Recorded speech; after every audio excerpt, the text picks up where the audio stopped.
Rashid opened the door gently so as not to alarm Victoria a second time.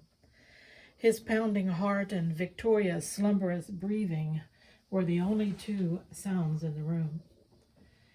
He leaned his considerable weight against the closed door of his bedroom and studied the sleeping princess. She had bathed, and the smell of his shower gel hung in the air. Her soft ivory skin appeared paler than he remembered, without the added color of her cosmetics. A glorious cascade of honey gold hair draped around her shoulders and kissed the side of her cheek. Her fragile beauty ensnared him, rekindling the banked fires of his desire and mocking his control. He forced his eyes away from the temptation in his bed and scanned the whole room. The nightgown he chose with much anticipation lay at his feet in tatters. Victoria having covered every inch of herself with one of his own bathrobes instead. He smiled as he imagined her dislike for the round bed.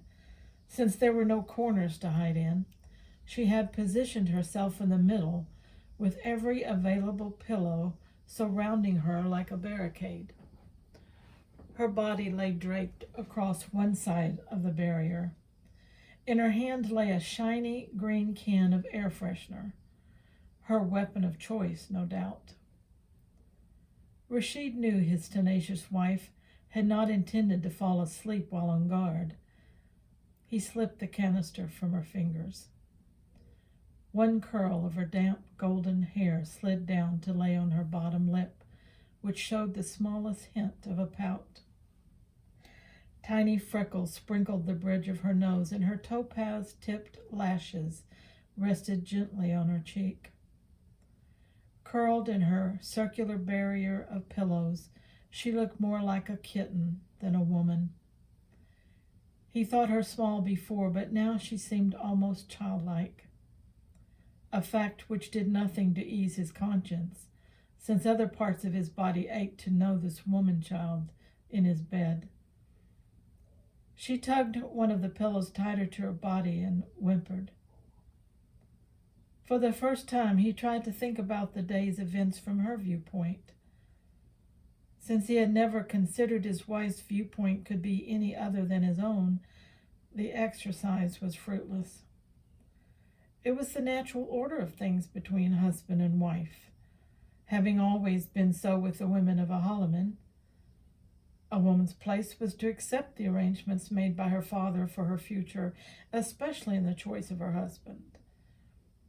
Did she not understand, as her husband, he was honor-bound to care for her, protect her, if necessary, sacrificing his life to do so? Under such circumstances, did a man not have the right to expect his wife's loyal love and submission? His conscience began to clear as he answered the question in his own mind. What belonged to him lay just inches away, his to take by every law of man and nature. As much as he wanted to kiss her into senseless surrender, the moment was not right. Her need for rest came before his need of her. His body clenched in protest. Bending down, he lightly whispered against her cheek, "Soon, Victoria, very soon." He returned to the lounge and took the chair opposite Cauliflower, who now slept soundly. Exhaling in relief, Rashid channeled his thoughts away from his companion and the beautiful woman in his bed, forcing his mind to choose a path more conducive to relaxation. He anticipated the familiar elements of home, the heat of its days and the cool of its nights. The constancy of the sun and sand always counterbalanced his impatient nature. He peered into the darkness outside the small window at his side and gave his mind over to a calm nothingness and slept. Victoria stretched her cramped legs and enjoyed the smooth slide of the satin coverlet along her calf and thigh. She pushed away the pillow, half covering her face, and then untangled the one from between her legs. She didn't remember having so many pillows in her bed. Reality hit like the forceful spray of a morning shower. She listened for evidence that she wasn't alone. Sliding one foot across the bed, she tested her territory for intruders. Blissful relief cleared her lungs of the breath she'd been holding. Raising her head, she caught sight of the shredded remains of the emerald nightgown, now lying neatly folded on the side table. Apparently, he could act like a civilized human, after all, an aspect of his nature she could use to her advantage. Unless she changed her strategy, though, she'd never survive another encounter like the night before. Today, she'd use her wits, not her temper. Looking around for a clothing option, she spotted a built-in wardrobe in the far corner. To get there, she'd have to pass the door. He'd said it wouldn't be locked. Why not see if he were in the lounge? If she were quiet, no one would notice. She scooted through the pillows, slipped off the edge of the bed, and then crept across the polished wood flooring in her bare feet. The door handle turned and released. Bracing her hand against the jamb, she opened a small crack. Rashid and Cauliflower were little more than 15 feet away. She couldn't see Cauliflower's face, but Rashid's was in full view. Relaxed in sleep, he didn't look as threatening. In fact, without his overconfident smirk, he was possibly the most gorgeous man she'd ever seen. His darkened jawline, chisels in perfection and stubbornly set, made him look like the roguish heroes on the covers of Jessica's favorite romance novels. His head, cocked at what could only be an uncomfortable angle, was going to cause him some discomfort when he woke. Hopefully, he was not a grumpy morning person, the kind who beat their wives before breakfast. Her legs started to tremble. She eased the door shut and slid down its surface to the floor. He wasn't a figment of her imagination or a product of a bad dream. He was a man like none she had ever encountered. Big, bull-headed, and closed to any avenue of normal reasoning. His unconscionable acts were criminal, outrageous, and totally beyond her realm of understanding. Those concerns were forgotten as the plane tilted to the right. And if she could rely on her ravaged senses, her airborne prison dropped several feet in altitude as well. The pilot was setting up his landing approach. She made her way toward the wardrobe, and since there was one choice of style, chose one of the many caftans inside. In different circumstances, she would have admired the silken softness and aquamarine shimmer of the fabric. Now the garment was protection and nothing more. After covering herself in its folds, she crawled back into the middle of the bed and reformed her pillow wall. She needed to think. There must be a way to get out of this. She possessed a life, a career, a family. Damnation! Her children! How could she not have thought about her children? At least they weren't expecting her back for 3 weeks. Nothing would stop her from being there. Nothing. She could do this. 3 simple steps. Keep calm, plan, and execute. A spark of pure vengeance tickled her imagination. Chiding herself for her lack of focus, she reiterated her mind. Execute the plan, not the man. Rashid awakened to the subtle bell tone signaling the aircraft's descent. He nudged Cauliflower's leg with his own and indicated their pending arrival. Are there any final arrangements you wish to make for today? Asked Cauliflower. I think it would be better if you went ahead of us to the camp. Make sure the security measures are in order, and if any of our invited guests have arrived early, offer my apologies. I'm sure when they hear the news of my marriage, they will forgive in my delay. A rueful smile curled Rashid's lips. They will assume I am reluctant to tear myself away from my adoring bride. Would you like for me to take a tray of food to the princess? No, I'll take some in later. Rashid considered how he was going to accomplish the next critical part of the journey. Getting his wife off the jet and into a waiting helicopter without gagging her might prove to be a formidable problem. Another would be getting her out of the helicopter and into his tent at the oasis. Delaying the inevitable would not make things simpler. He strode purposely toward his compartment, stepped through the doorway, and halted abruptly just inside. His wife sat in the middle of the bed, dressed in one of the caftans he had chosen with her in mind, a vision of feminine perfection.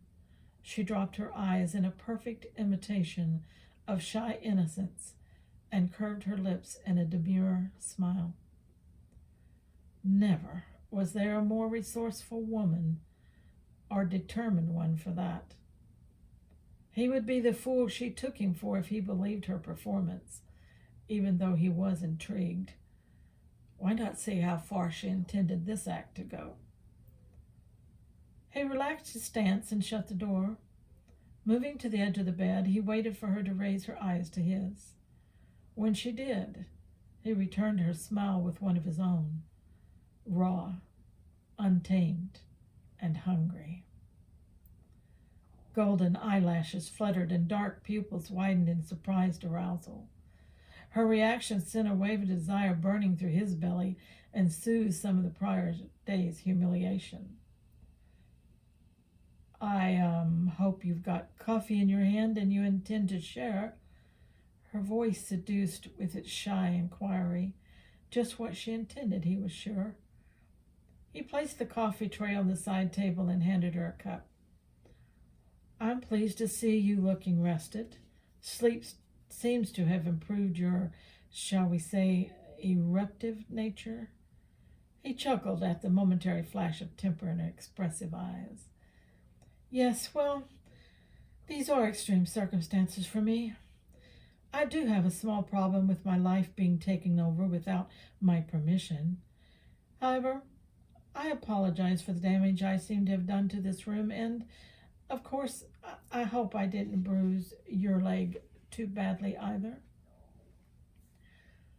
Rashid decided she needed one of two things: to be kissed breathless or spanked. Since there was not time to do either, he would have to leave those options for another time. Judging by her behavior so far, it would not be long before she gave him more opportunities. Victoria folded her legs under her and eased further back into the oversized lounge chair. The date cake she'd just eaten was delicious, but the slice of sweet citrus fruit she still savored bordered on addicting. The unfamiliar variety smelled heavenly, and its nectar tingled playfully on her tongue. She indulged herself with 2 more pieces, while studying the man standing across the lounge.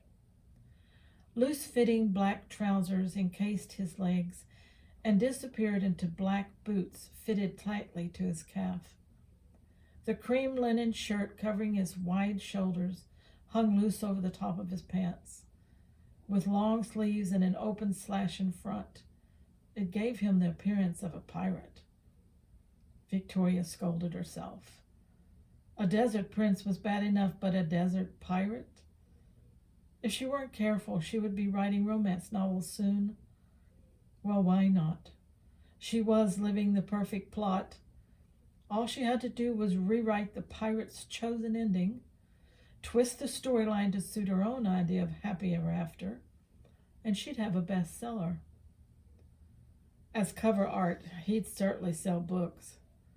Black hair, still damp from the shower, glistened with silver blue highlights. She remembered entangling her fingers in its coarse thickness. Her lips itched a little. She ran her tongue over their chapped, sensitive surface.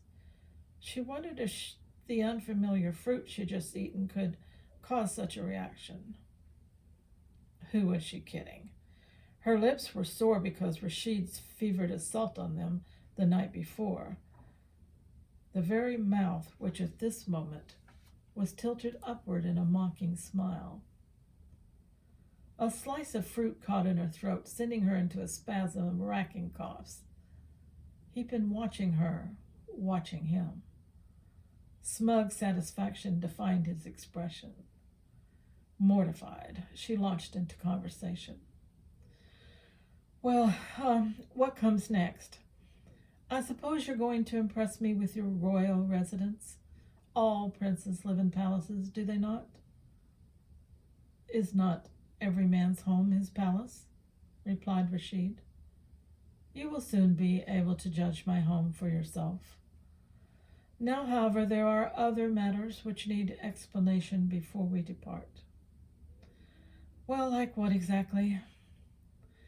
The first is the matter of what is acceptable attire in our country. Reaching over, he picked up a white robe from the back of the couch and slipped it over his clothing.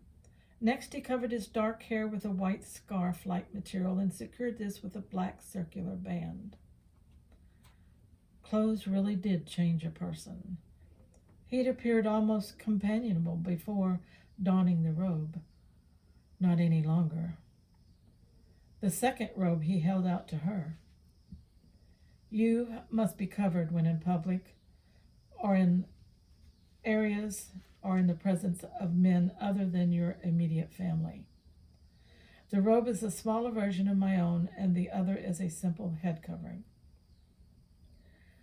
She disliked the ideal and general principle, but as a woman, her dislike was definitely personal. How many times had she seen video clips, movies, and news coverage portraying the women under these same robes as subjugated and demoralized? Was this despicable man suggesting she submit to the same humiliation? Judging by his expression, he wasn't just suggesting. He was insisting. Well, she may not be able to avoid this distasteful prospect at present, but as before, she could make sure he didn't enjoy his little victory. What? No veil? No shackles? No chains? To her surprise, her words had no effect. Rashid continued to recite directives in slow, measured sentences, as if he were dealing with an instructionally challenged woman. No, the women of Ahalamin do not wear veils. However, you will need to take care you do not expose any skin except your face and hands. In addition, your hair needs to be covered. You may show a small amount of hairline, but only a little is permitted. Oh, how very generous you are. And what if I don't want to be suffocated in all this fabric? Your wishes in this case are irrelevant. This is now your home, and you will follow our customs in such matters. As you command, my lord. She mimicked the response she'd heard Cauliflower use. She could wear anything until finding a way to get out of this backyard country. She took the robe from his hand and arranged it over her caftan. Soft, supple fabric settled perfectly over her clothes. Not at all the suffocating experience she'd endured the night before. The head covering was a different matter, though. The cloth is simple to secure. I will assist you.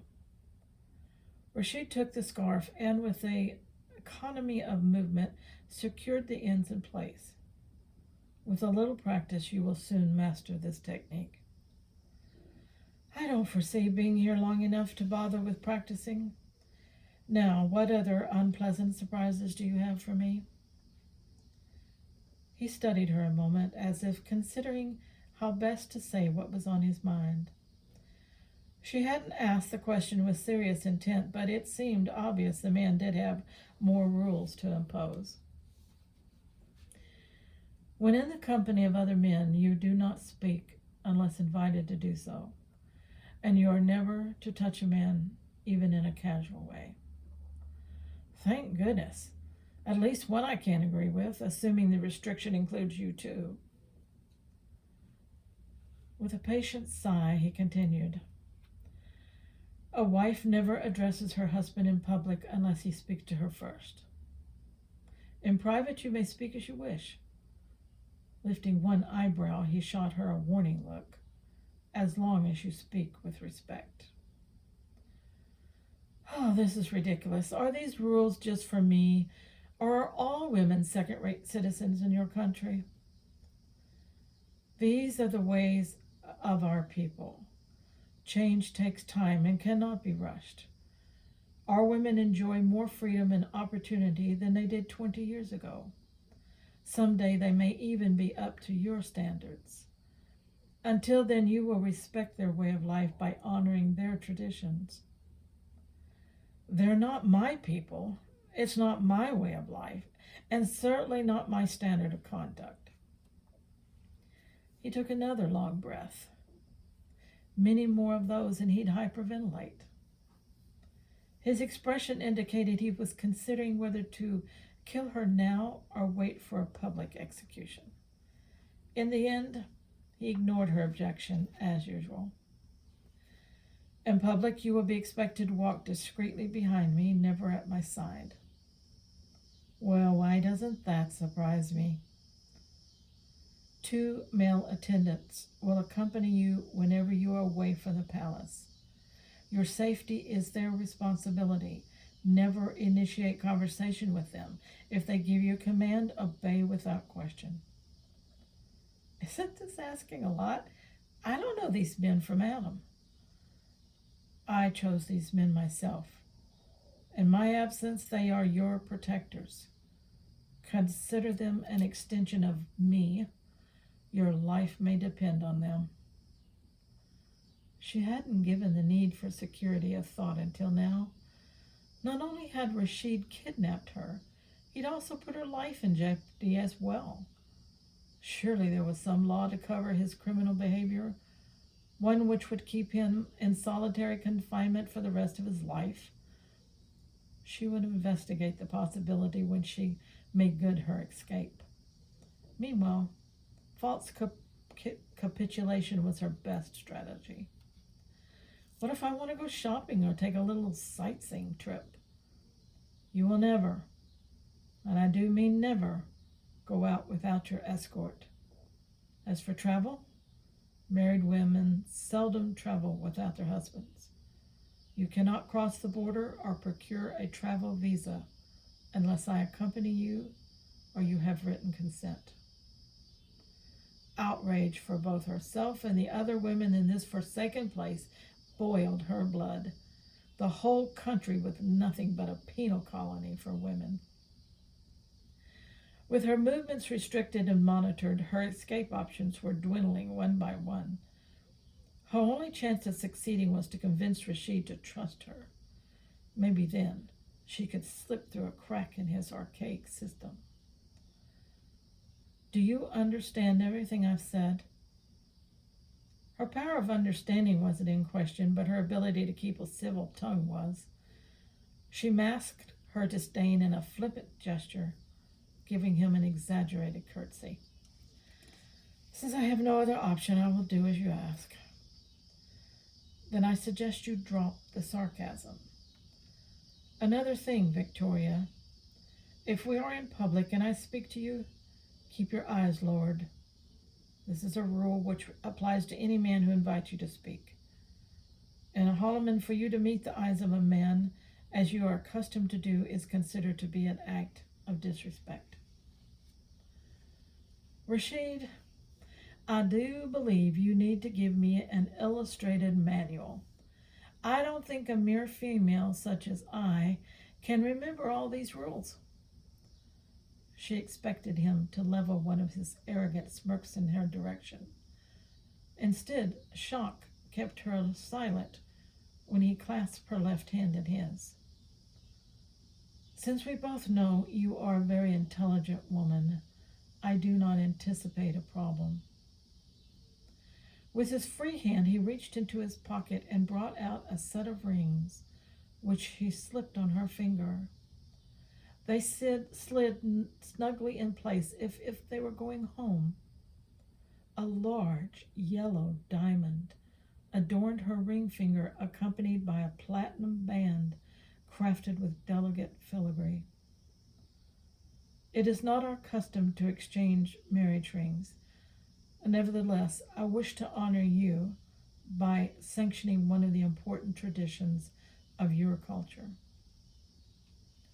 Her smaller hand appeared childlike as it lay in the warmth of his. Like the diamond on her finger, he complicated everything with his multifaceted personality.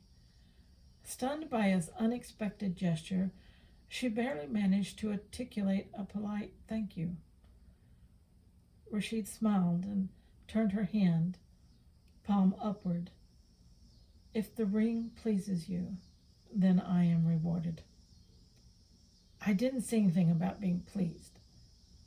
She tried pulling her hand from his. Insistent fingers closed around her wrist, with a thumb pressed tightly against her racing pulse. Then, the pleasure is mine to savor, as I believe the rings signify you are a taken woman. Is this not so? As long as they stay on my finger, you would be correct. Let him think about that one. He lowered his head toward her hand, but not before winking at her with a mocking glint in his eye. The moist heat in her palm couldn't be from his lips. He moistened her palm with his tongue before placing a kiss there. When he raised his head again, his tantalizing smile dripped with an unspoken promise, the strength of which reached out to tilt the axis of her world. Before she could balance her teetering emotions, he released her hand and retrieved another piece of jewelry from his pocket. A gold bracelet with the tiniest golden charms around its circumference. With swift dexterity, he attached the piece of jewelry to her left wrist, the charms tinkling like bells. She focused on the bracelet, using it to divert her mind from kisses more potent than any man had a right to give. She wondered what significance it held for him. Studying its artful beauty, she noticed the absence of a clasp or fastening. I can't seem to find the fastener, she said. I have already secured the fastening. I don't see a way to remove it. Its locking device is permanent. Only the hands of a skilled artisan may unlock its mechanism without damage. One day I will explain its significance. Now, however, we need to prepare to leave. Taking her arm, he urged her toward the forward exit. The bracelet created the faintest musical sound as she walked. Reaching the door, she noticed the two men who'd been with Rashid the night before, standing at the top of the stairs. Positioned as they were, they would form a body shield as he exited the plane. To think of him harmed by an assassin's bullet made her wince. She wasn't sure whether it was from the thought of him suffering or the surprise that she should even care. Are you ready? She didn't register his words until he turned and intimately framed her face in his strong hands. His kindly touch and quiet tone telling her she could have more time if she needed. Anticipation lit up his eyes with warm chocolate highlights. What could she say? Words were going to change nothing. She was going to have to follow him off this plane and onto foreign soil time and circumstance were her only allies now. She nodded her head. We step into a new life, Victoria. On behalf of myself and our people, I welcome you to your new home. He brushed a light kiss on both her cheeks before releasing her, then turned and exited the plane. Without his presence in the doorway, the sun's full brilliance slammed into her. If she believed in such things, it would appear to be a portent, as if he could control the light in her life. Putting her hand up to shade her eyes, she saw the two men comprising her security escort waiting at the bottom of the ramp. They looked more like jailers to her, responsible for keeping her exactly where Rashid wanted her. Catching hold of the handrail with one hand and lifting the hem of her caftan and robe with the other, she made her way down the stairs. Reaching the bottom, she stopped between her two escorts. Sandwiched between them, she knew what the cream filling in an Oreo felt like. They didn't move or speak, so she assumed they were waiting for her to act first.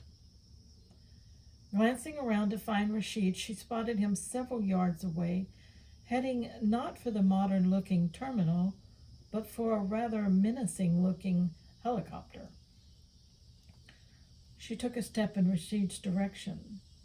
Her escort matched her movement. She stopped. The two hulking shapes on each side halted in perfect sync with her. She toyed with the idea of breaking into her jogging pace, but decided against it.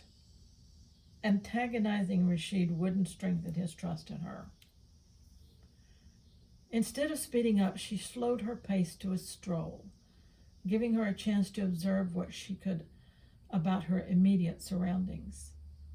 The 3-storied terminal was huge, what one would expect from an international class airport.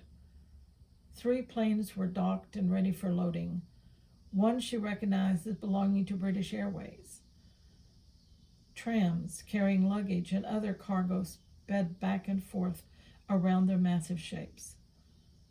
The private plane she'd just exited was taxiing toward another set of buildings further along the runway, with jet engines idling in preparation for departure. The noise was extreme. Her reconnaissance ended as she reached the waiting helicopter. The 2 attendants stepped to the side without offering any assistance. She guessed she was to board on her own. Before she could try, Rashid appeared in the opening. Strong hands slipped under her upper arms and lifted her into the helicopter's belly, and then into an empty seat. He pointed toward the safety harness and watched until she had secured its fastening. Apparently done to his satisfaction, he turned and made his way toward the front. Being the only female encased with him and 3 of his companions, she fully appreciated how a few words could signify one's status.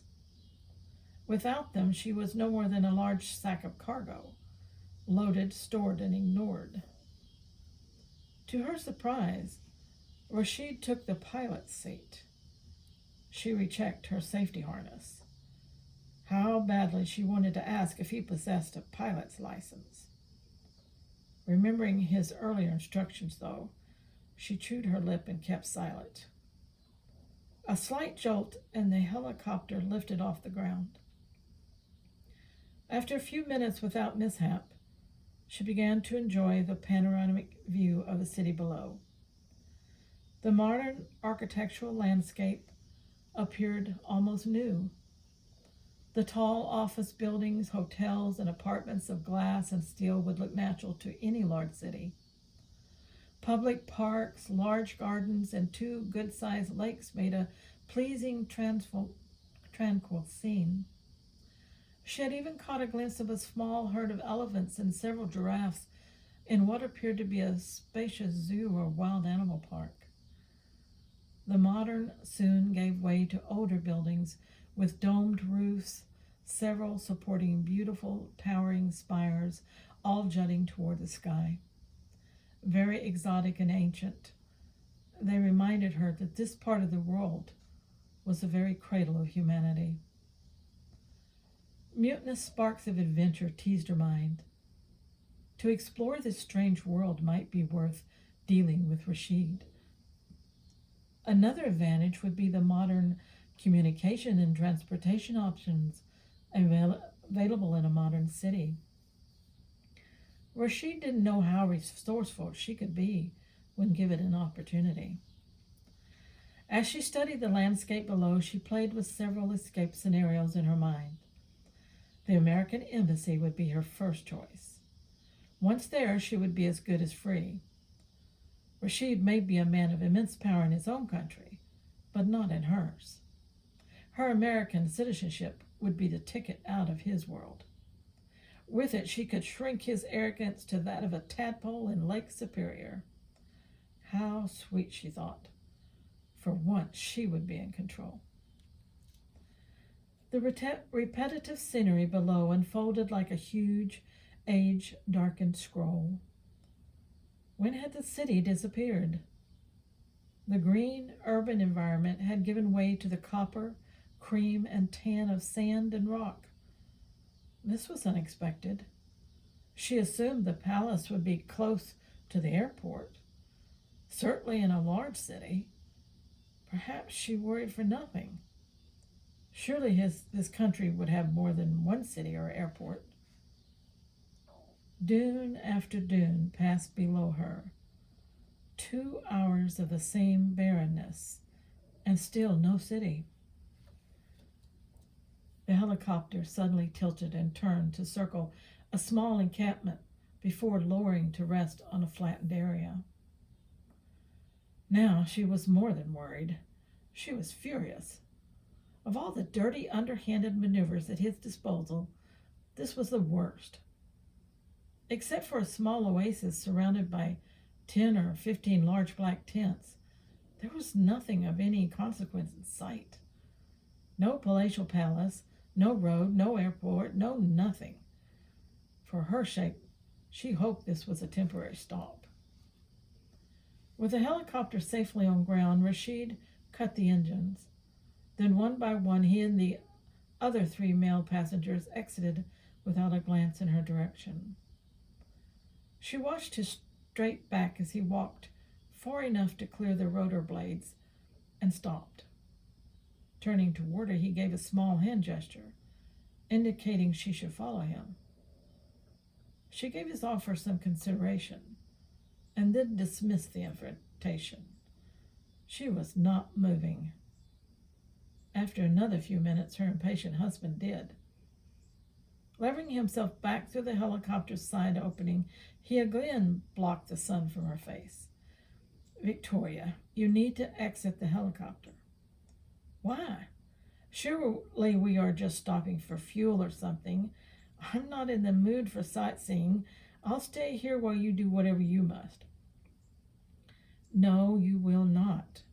This is our destination. We will be staying here for some time." "No, I won't." "Lower your voice." His commanding tone added to her irritation, like sand under a swimsuit, chafing her until she was raw from its presence. "You promised me a palace. This is not my idea of a palace. I'm not a naturalist. I do not do bugs, dirt, and heathens. You don't expect me to stay in one of those mangy-looking black tents, do you?" "I expect you to accept the accommodations I provide for you," he said with the sharpness of a dagger. "Now get out of the helicopter." "No," she hissed in a whisper for his ears only. "If you want to play in this oversized sandbox, that's just fine. However, you'll have to do so without me. I want to be taken to the palace, a hotel, or something which passes for civilization. Better yet, just take me home."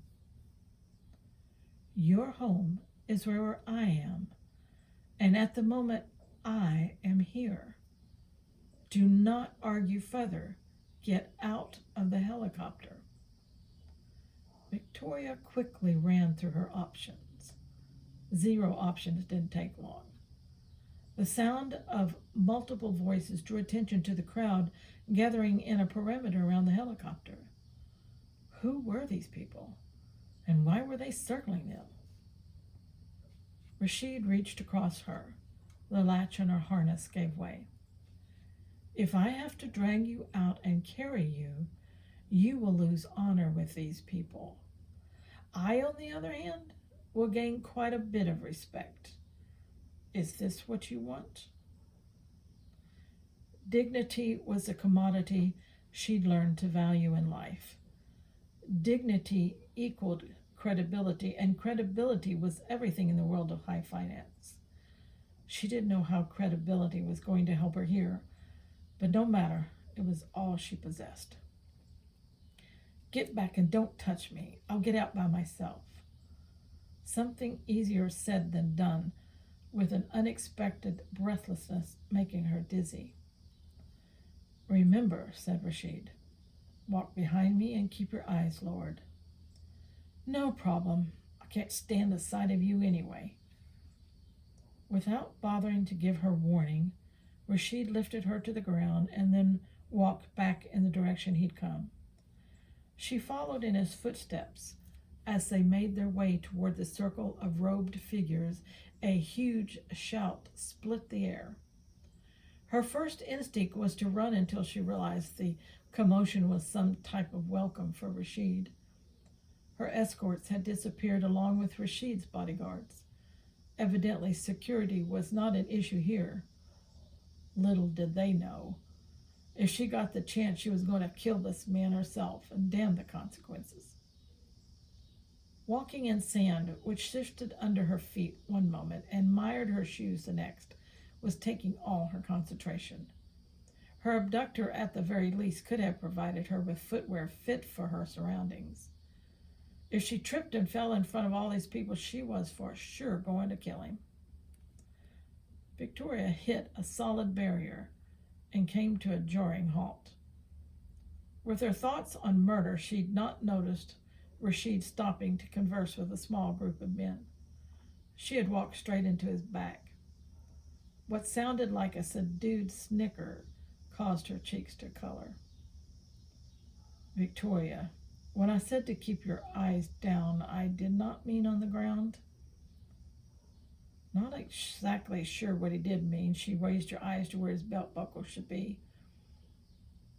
If you stare at every man at such a level, you're going to cause some unsolicited responses. She did not appreciate the humor in his voice one bit.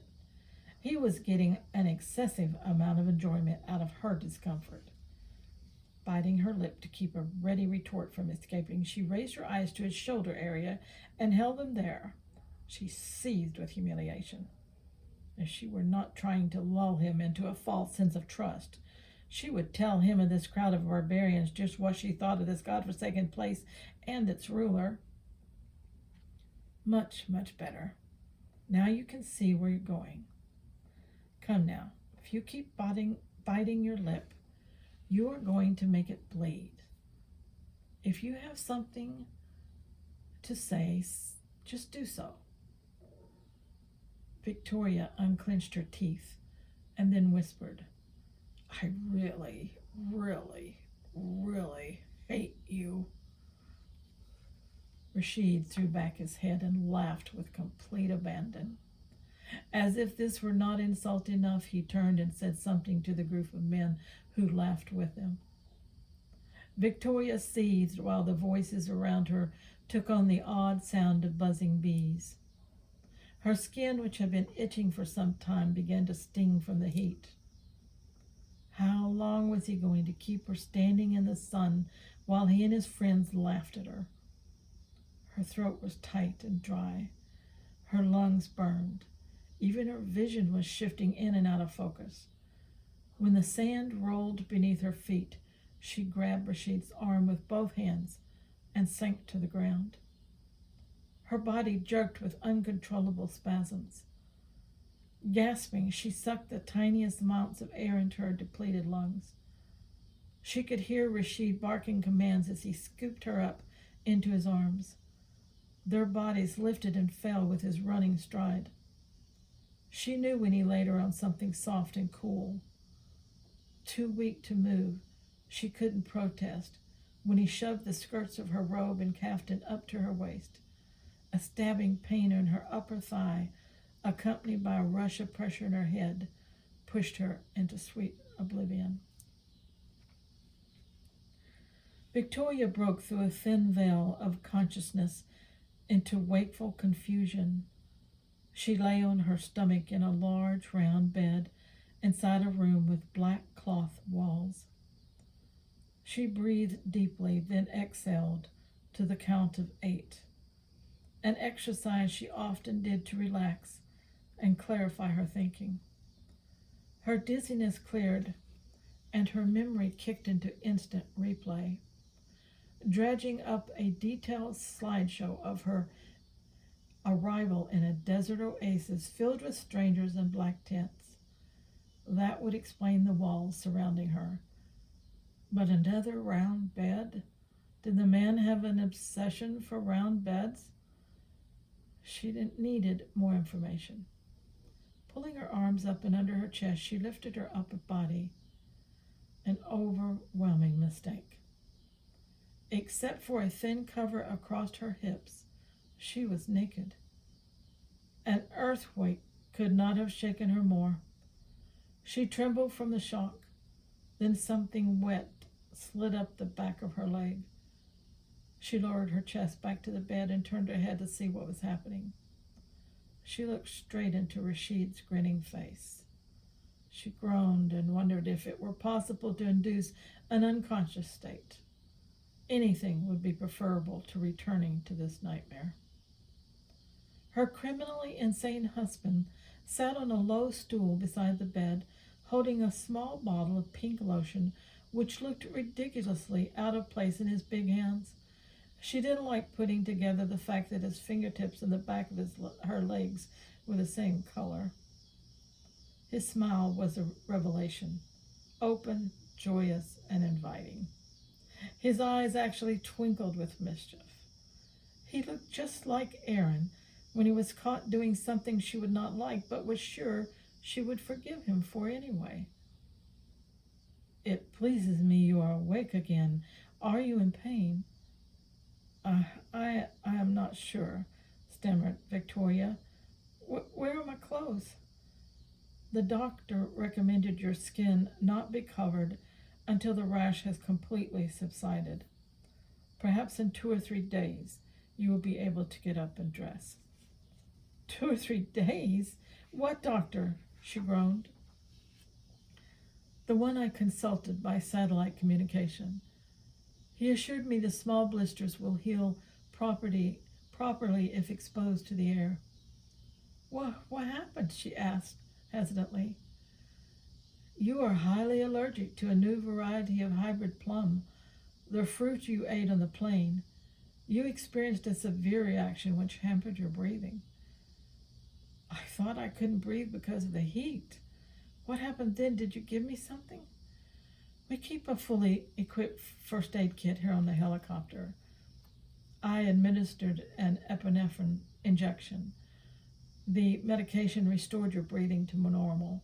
However, you've been experiencing fever and chills for almost a day." The possibilities such a scenario opened up were enough to give her a fever. A whole day naked in this man's bed, unconscious, helpless. As much as she wanted to ask the obvious, she forced herself to refrain. Better to say something which would keep her from drowning in embarrassment. I've never had an allergy to fruit before." "Let us hope you do not experience another. You caused a great panic falling at my feet the way you did." The last thing she remembered before dropping at his feet was being the object of his and the crowd's ridicule. "Besides getting a good laugh, maybe now you will admit I'm not a proper wife. I can't even eat your fruit. Better for you to take me back and get yourself a wife your people will not find inadequate." "You are my choice." No one will question my decision. Do not worry yourself. Our guests are anxious for the return of your good health and are eager to meet their new princess. The intent of her words had not deterred him at all. With dexterity, he resumed his application of lotion to her leg. His warm fingers moved over her calf and the back of her knee. The creamy lotion spread easily, allowing his hand to make long, effortless strokes without hindrance. Watching him strained her neck, and she knew she would have to change positions soon. His fingers moved up the back of her thigh and dipped under the edge of the sheet barely covering her bottom. An electrical charge bolted through her. Jerking the sheet to her chest, she flipped over and scooted away from his prowling hands. Rashid cocked one eyebrow and leaned back on the stool. She stuttered. I'm just not comfortable with you playing nurse. How unfortunate, he said, as his eyes inventoried her.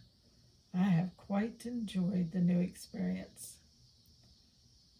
Another offense I can add to your list of crimes. Affronted embarrassment burned her cheeks. What man would not assist his wife when she is ill? He asked with mocking innocence.